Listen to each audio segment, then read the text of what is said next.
Tonight, the gate was 9.3 million. Attendance was 19,039, sold out. The fight of the night was Aldana versus Rosa. The performance of the nights were Shamil, Lipsky, and Emmett. They all won $50,000. Congratulations to them. I guess before I get started, I'll announce some fights for you guys here. This Miami card is stacking up to be badass. Michael Venom Page versus Kevin Holland. Song Yadong versus Jan. Gilbert Burns versus Jack Della. And Ian Gary versus Jeff Neal. Who's got the first question? We're just going to drop Michael Venom Page in there? Like, it's a new matchup? I mean, what do you think about it? These are the fights for Miami. Very nice. I guess I just want to ask you off the top, Bryce Mitchell, an update for him. Yeah, he's been released. He's good. Sure he's not great, but he's good. Yeah, he's good. He's healthy. He passed all his tests, and he's okay. Good. He's been released from the hospital. And he was like halfway through the show. He was released. Awesome. So it wasn't like just now. Main event, a little bit of a perplexing main event, I guess. What were your thoughts on that? I guess my take on it is, and you guys can let me know what you think, but when you're 35 years old and or any age in this sport, you're like, yeah, I'm going to wait. Waiting is never a good idea in this sport. This sport doesn't wait for anybody. And I think he looked slow tonight. He got out wrestled. Leon looked good. Leon looked fast. Looked like he had trouble dealing with his speed, and then getting out wrestled too. And not to mention the fact that Leon absolutely destroyed that leg too. Yeah. So we talk about him waiting. I mean, I think the thought was along the way that you guys were kind of holding him out for a title shot. Were there other fights you wanted for Colby? I don't ever have anybody wait in this business, man. This is not a business that waits for you. Yeah. Your windows are very short, and you never know once you start getting up into your mid-30s when you're going to show up and just not look like you anymore. Yeah. Bilal Muhammad was the backup this week. I think you said he's next. Just still seemed like the next fight for you. I'm not even thinking about that right now. And last thing I'll ask on the main event with Leon, do you have an idea, like, let's get him back to England now, or we like him here in the States now, or do you have an idea, a plan, like, where it makes sense for him to fight? Obviously, it makes a lot of sense to have him fight in England. If you look at what the kid's done, he beat Usman twice and just beat Colby. Colby's the guy that I was saying if Usman didn't exist, he'd probably be the dominant champion in that weight class, and Leon beat them both. So, yeah. Nice. Much respect to him, and he looked incredible tonight. Co-main event, Alessandro Pantoja looked very good. Yep. He's a tough opponent, I guess. What did you think about his performance? Yeah, same. I mean, he looked great tonight. He looked great. Shavkat threw me off in the beginning when the way he was grappling instead of striking. Then he ends up submitting Wonder Boy, who's never been submitted. So Josh Emmett, holy shit. I mean, that punch was so loud and devastating, and and then the whole undercard. I mean, the undercard was incredible. Yeah. The last thing I asked about flyweight, we got Brandon Moreno and Amir Albazi coming up. Do you kind of look at that as a number one contender fight now?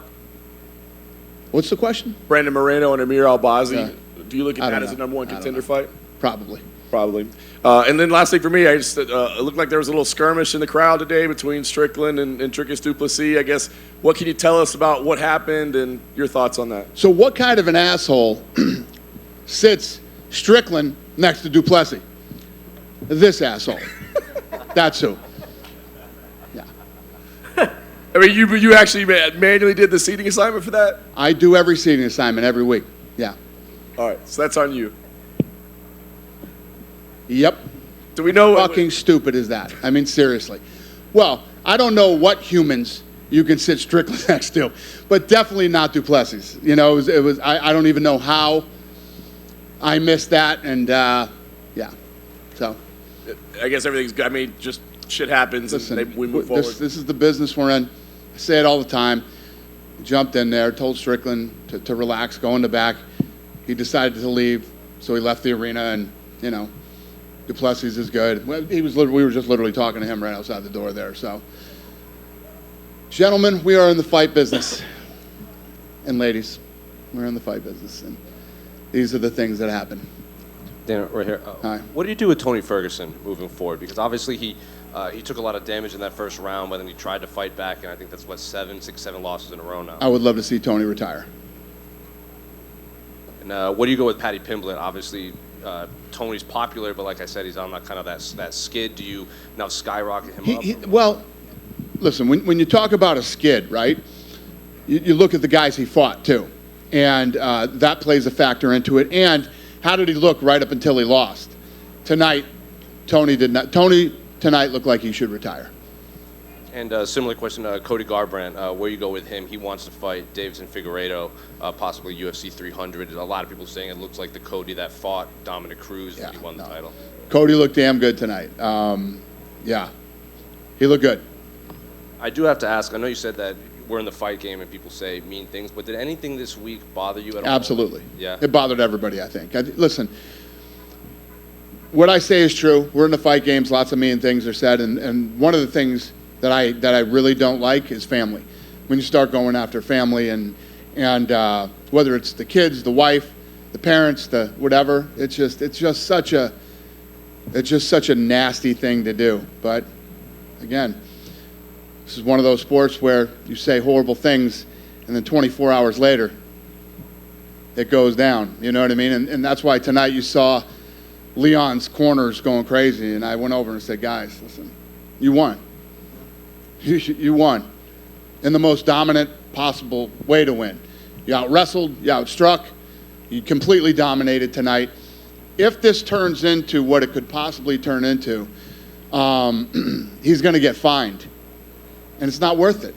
It's not worth it. You won the fight. Last one for me. Do you have to, like, when Colby brings up, Leon's murdered father, do you have to pull him aside and say, like, hey, maybe don't say stuff like that? Because Leon tried to get after Colby at that press conference you weren't at. 100%. Yeah, no, I don't ever tell anybody what to say. You know what we will say? Guys, when you go out on that stage, do not touch each other. Everybody thinks that I love when these type of things break it. No, I don't love it.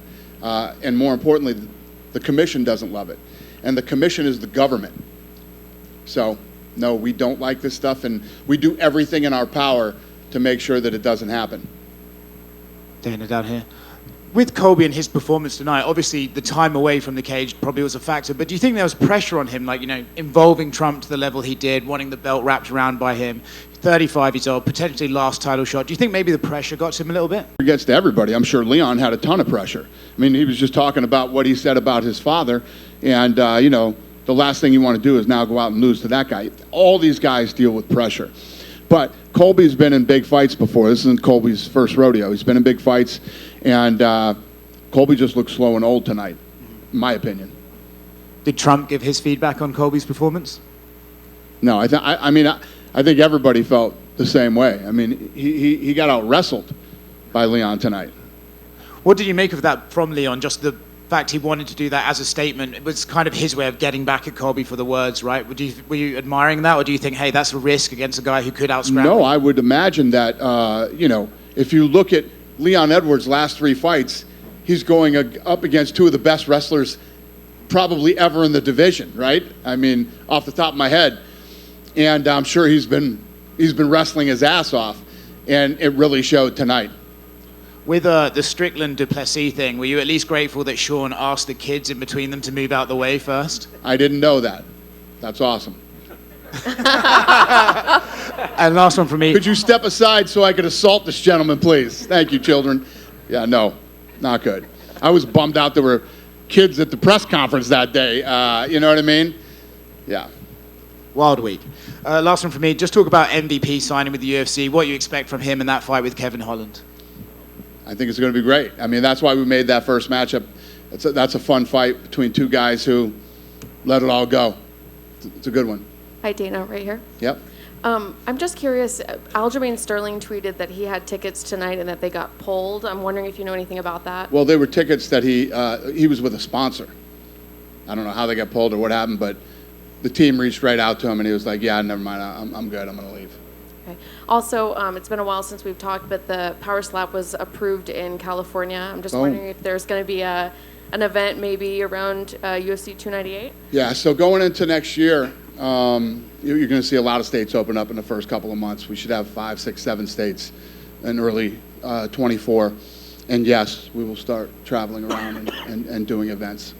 Thank you. Thank you. Dana, right here, right in front of you. What were your thoughts on Shavkat Rakhmonov's performance tonight? Obviously, another dominant win against a tough guy. Yeah, he looked good. I was a little shocked at the grappling, pushing against the fence. I didn't see that coming. But then he ended up getting the takedown and the submission. And, the first guy to submit him. And on the opposite side of the equation, Wonder Boy, I'm just curious, where you think he goes from here. He's getting older in age, but he's still pretty competitive. He's had some wins recently. Yeah, I don't know. I mean, that's something he and his team are going to have to talk about. He's not in the same situation that I feel Tony Ferguson is in, so completely different. Then one more thing about the Strickland incident. There were some police officers that were involved, kind of breaking it up. To your knowledge, was there any sort of legal issues? No. No. No. I'm sure the police got better shit to do than, two guys who are going to fight here in a month getting into a, skirmish here at a fight. And when it gets physical like that, would you ever consider fining? I'm not talking about the trash talk and stuff, but in terms of actually No. It's my job to make sure that stuff doesn't happen. If I wasn't an asshole, those two wouldn't have been sitting next to each other. It blows my mind that I let that slip. It just blows my mind. Yeah. Thanks. Thanks. Dana, right back here in the middle. Hey. Right back. Dana, Brittany Palmer's last UFC event. Obviously, there's a lot of ambassadors who don't fight that are part of the UFC family. Just what are your thoughts on her run in the UFC? Yeah, her and Ariane both. So they've both done their last walk, I guess you would call it, and they've been awesome, and we loved having them here, and yeah, it's all good. A lot of people, myself included, were surprised there wasn't a surprise announcement of the main event for UFC 300 at yesterday's big seasonal press conference. Are you planning to go big when you do announce that one? Well, I mean, we're still working on Miami. I mean, Miami is becoming this ridiculous card right now, too. So as we head into the new year, we'll start getting 300 dialed in. And then We wanted some stuff to play out first. Thank you. Yeah. And then finally, just curious, was there any talk about trying to rebook Ian versus Vicente Luque, or did things just fall apart? We offered Luque a bunch of fights. He turned them all down. Thank you. Yep. Over here. Obviously, your newest matchmaker, Joe, he had a fight play out today between Cody Garbrandt and Brian Kelleher. I guess, how'd you have that fight? What'd you think of that fight, and what'd you think of Joe's first fight as a matchmaker? Okay. Yeah. Got it. You threw me off for a minute there. Yeah. I mean, great fight. Yeah, great fight. And, right up until the end, it was an awesome fight. And you just mentioned there Vicente Luque, he was supposed to fight Ian Gary, but obviously Kevin Holland, I'm sure you saw, he kind of threw his name into the hat as a potential replacement. Now that we know that he's fighting MVP, was there ever even a possibility of Kevin Holland stepping in to fight this weekend? No. And do you think we're going to see more seasonal press conferences going forward? Yeah, we've been doing them for a long time. Oh, I was just asking because, it's like the first one in a long time. Yeah, well, we went through COVID. Yeah. Thank you, Dana. Yep. Dana Dana down in the here back. too, right? Dana. Yep. Talking about the signing of MVP, you're throwing him straight into the deep end with Kevin Holland. Is that because of his age is kind of getting up there? He's 36, 37, I believe, or is that because of how highly you rate his skill set? Yeah, I think it's a lot of things. I think it's his age and his experience, and it's the right fight to make. And I know earlier this week you said that you are going to come back to the UK. Is that going to be 2 shows? Because it's looking like March is going to be unlikely at the O2 Arena, so it looks like at the earliest you'll probably come in the summer. Would a end of year show like maybe December or maybe even earlier? I don't know yet. I mean, we haven't really got that far. We're coming into 24 right now, and we still have a lot of TBDs on the board, so we're still kind of figuring that out. But we're absolutely coming back to England, yes. And final one for me, UFC 100 and UFC 200 had fights that still live in this memory, like today, obviously, 14 and then 7 years ago. How big do you plan on making UFC 300, and do you think that you'll be able to top those 2 cards? Well, think about tonight, the buzz and the energy around tonight's card, and look at the stuff that I'm telling you guys about Miami. So we got to beat, this, Miami, and a bunch of other great cards that are going to happen this year. So I don't remember who I was talking to, but the way I see UFC 300 is when it comes out, people are going to be going, holy shit, that's the first prelim of the night? That's what UFC 300 is going to be. Thank you. Danish Giant, you're right. There's a popular streamer online called Neon, and he said he was banned from the arena tonight, specifically by... He said he was banned from the arena? No, what happened is he said some stupid shit on Instagram, and, you know, he bought tickets so he wasn't anywhere close. When you start saying stupid shit like that, yeah, you're probably going to get busted up and thrown out of here, you know, making threats and talking dumb shit, looking for clout. I believe he said he was going to... I don't care what he said. I think he said he was going to confront Donald Trump. I don't care what he said. Did he? Well, he wasn't able to. He's this fucking tall, too. You know that? Fucking punk. Thank you. Yeah, nice Dana. talking to you. Dana, just Yeah. on the left here. Yeah. Islam Makhachev has spoken about potentially going up to face Leon. Is that a fight you're still interested in making? And did you get the chance to talk to him and get his thoughts on the fight? What's the question? Islam Makhachev has spoken about wanting to face Leon and moving up. Is that a fight you'd be interested in making him? And did you speak to him and get his thoughts on the fight? Yeah, I had lunch with him a couple days ago. And we didn't really talk about fights. We talked about family and all kinds of other stuff. So I don't know. I'd like to see him stay at 55 and yeah. And you just spoke of Neon, who's a content creator. You're a big supporter of content creators like the Nelk Boys, Nina, for example. How important are content creators for you in getting a younger eyes and a larger audience eyes on the sport? Yeah, listen, my whole blueprint over the last year and a half has been all about that. So I'm very into it and have a lot of great relationships with a lot of these creators. Awesome, thank you. Yep. Dana in the back. Yep. In the back. Dana, right here? Yep. No, back here. Oh. Sorry Hi. about that. Hi there. So you made some announcements about fights for 2024. A few months back, you also talked about the Sphere and booking it for Mexican Independence Day weekend, making that the biggest combat sports event in history in that arena. Callum Walsh was here tonight. Is it possible that would be a crossover event? Would you have MMA and boxing in an event, or are you booking Callum for something in Las Vegas? Yeah, I would never do a crossover event. I would either do boxing or I would do MMA. And I don't know if I said it would be the biggest event ever, but it will be the best. That's what I said. It will, creatively and what we're able to do inside the Sphere, it'll be the best combat sports show you've ever seen, and definitely very unique. And then, no, I'm not planning on Callum. Callum will probably fight in Ireland next year. And just to follow up on boxing recently with Vinny Pazienza's belt. And today's Vinny's birthday. Did Yeah, you I talk know. to Vinny? Did you wish him happy birthday today? Yes, I did. I wish him a happy birthday today, yeah. Thank you. Thank you. Dana, right Yep. here. Go ahead, buddy. Ian Gary versus Jeff Neal. Was that the plan for Ian Gary if he had got through Vicente Luque tonight? No. We wanted to remake that fight, is what we wanted to do. So I met a bunch of Irish fans outside the arena. They flew over to see Ian Gary. They were begging me to ask you about the Irish event, when it might be happening. I'm wondering if you're feeling a little bit festive ahead of Christmas. And Well, the Irish event I was talking about wasn't UFC. It was boxing. Right. So the UFC is not going to come back in 2024? Well, I didn't say that either. I don't know. Okay, thank you. Thank you. Hey, Dana. Go ahead. Yeah. I'm curious, the conversations you've had with Colby, because you mentioned that, waiting is a bad thing and the window is so small. And, he was really good. He was like right there with Usman, who was the pound for pound best in the world. And not only that, but he also sells. Like, people want to see Colby fight.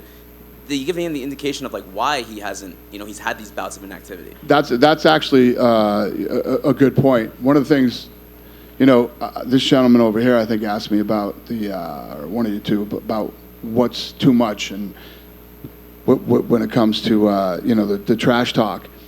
After that press conference or during, in the middle or whatever, pay-per-view shot up 25%. Literally, you can literally, and it wasn't like they were, like our analytical team was basing it off YouTube views. They were basing it off actual pre-buys while the press conference was going on and ended. 25%. Globally, too, not just on ESPN, globally up 25%, which is fascinating. Absolutely fascinating. So he was also leaving money on the table in a sense too. By not fighting more often, he was leaving money on the table. Well, I mean, you see guys that want to wait. I mean, Chandler's waiting right now, and I mean, there's a whole laundry list of guys that I could say are waiting. Colby wasn't waiting for Conor. Colby was waiting for something else. Yeah. Well, no, he's waiting for a title shot. Yeah. You've made your feelings pretty clear about PFL and Bellator, but I'm just curious about your opinion about the loss of another major promotion. Some managers have kind of expressed their concern on social media, like there's fewer fights for some of the fighters who are not in the UFC now. You mean Bellator? Bellator going to PFL? Yeah, Bellator kind of going away essentially. Yeah. Is that a bad thing for kind of the state of? It is a bad thing, You guys ask me loaded questions, so that I will. I'm asking around. No. I'm not talking about you.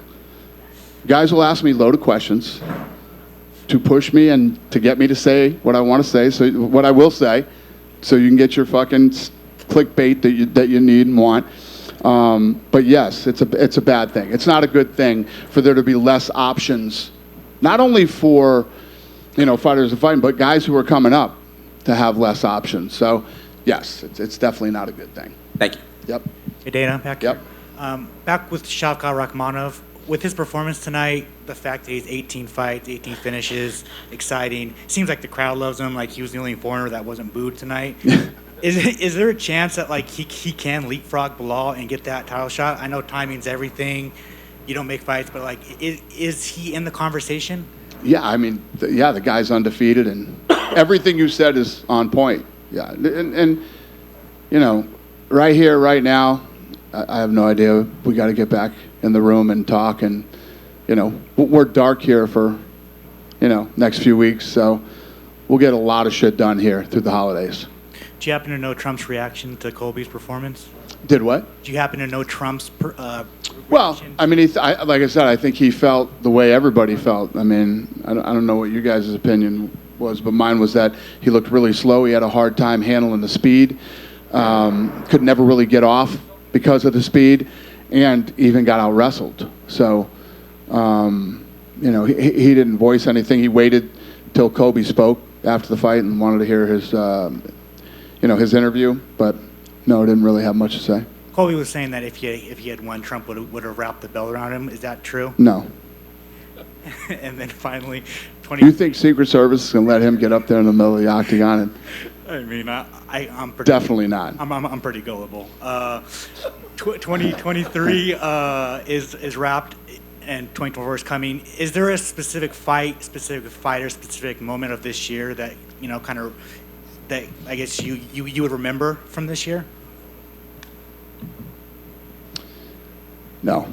The problem with me is that I'm one of these guys, like you guys like to ask me lots of questions about, legacy and the past and the this and that. I don't ever really even think about the past. I'm always thinking about right here and tomorrow.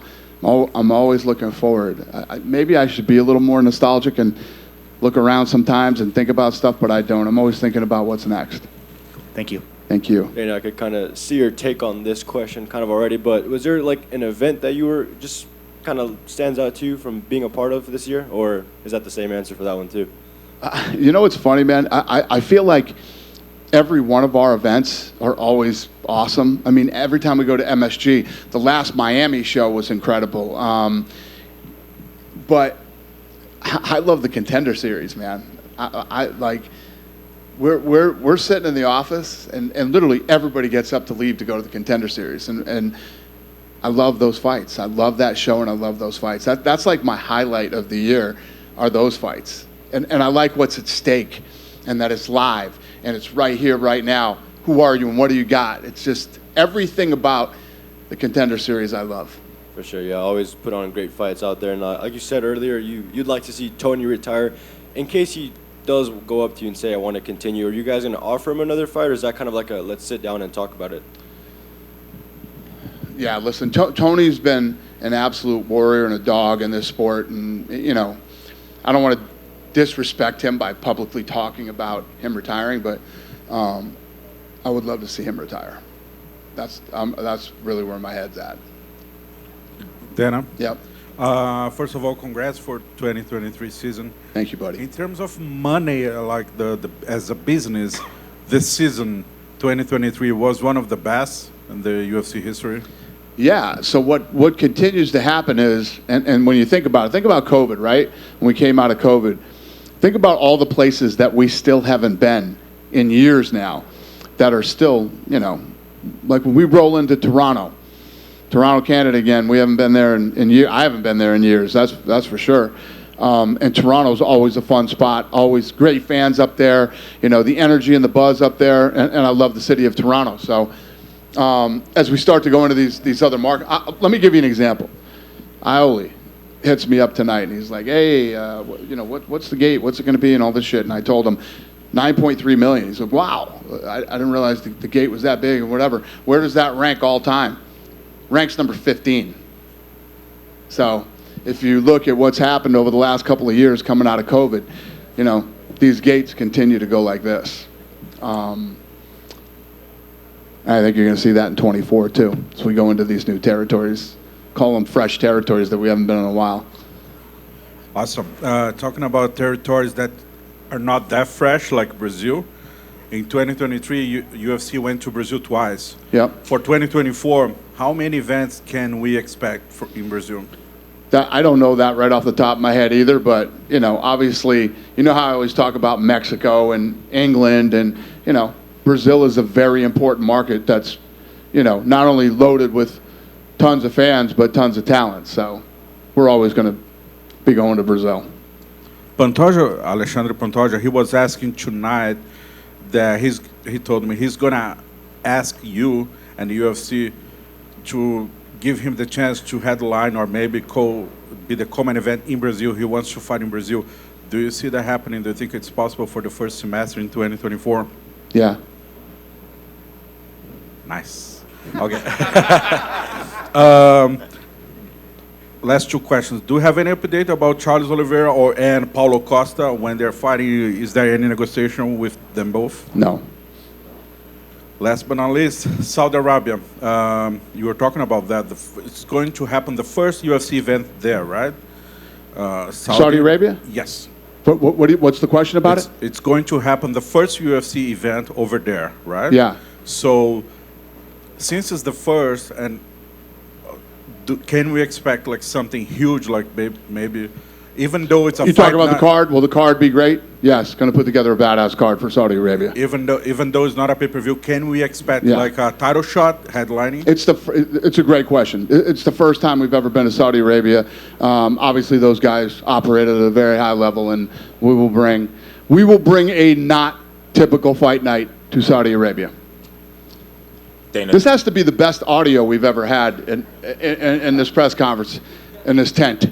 No helicopters, right? Yeah, Elliot. Well, there's some fucking machine. I can hear everybody here, and I can't hear anything ever. This Even is me. incredible. Yeah. Even you. Well, I understand you. This is unbelievable.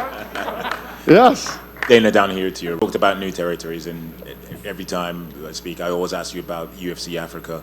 I know that's something that you said that's going to be a bucket list thing for you. Yeah, it's super important to me. Can you provide any? So here's the thing when we talk about UFC Africa, right? Dreykus, he's South African. So there's this whole thing about, well, if you go to South Africa, you're not really going to Africa. You know what I mean? But if the guy who ends up being the guy is from South Africa, then we would probably start in South Africa. And then that my long-term goal is to really plant some roots there, like we're doing in Mexico, like we did in China, like we're going to do in other spots too, and start pumping out young talent from that country. And obviously you mentioned South Africa there. What other countries have you earmarked as potential locations? Well, we've talked about Nigeria, you know what I mean? We've talked about, what was the two? There was Nigeria, Rwanda were the two places that we're talking.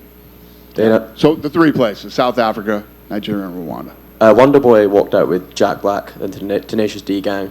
Any chance more of the same from fighters if they propose the idea to you? Yeah.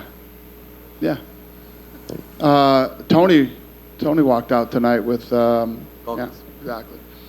So yeah, I'm always cool with that. long as nobody's singing or, any of that shit, we're good. Yep. Dana, just kind of curious, what are your goals looking like for 2024? You have a lot big plan. What are some of the goals that you hope to accomplish that you haven't mentioned yet? In 24, we're gonna be opening the PI in Mexico. We're gonna do a live event down in Mexico. I'm really gonna start grinding down there, and all the plans that I've had over the years. Then, like she was saying before, then is Mexican Independence Day at the Sphere. And as I get, I'm working on that thing now as I get more, I guess as I get my shit together, I will let you know more about how that thing's going, because I got all these plans for it, but I'm working on it right now. So Mexico is huge for us next year. Like I was saying to this gentleman earlier, Leon Edwards winning, and beating Usman twice and beating Colby. The UK is big. I also was saying the other day, I want to start hitting places like Manchester and, other places in the UK other than just London again. And first fight in Saudi Arabia, like we were talking about, that's got to, we got to deliver on that one. So we got some. We've got some big things working that we have to, it's one thing to sit up here and yap about it, it's another thing to deliver. Talking about bringing a boxing match to Ireland. A lot of new stuff going on next year. Fun stuff. You done with me? Happy holidays, everybody. You and your family have a great one.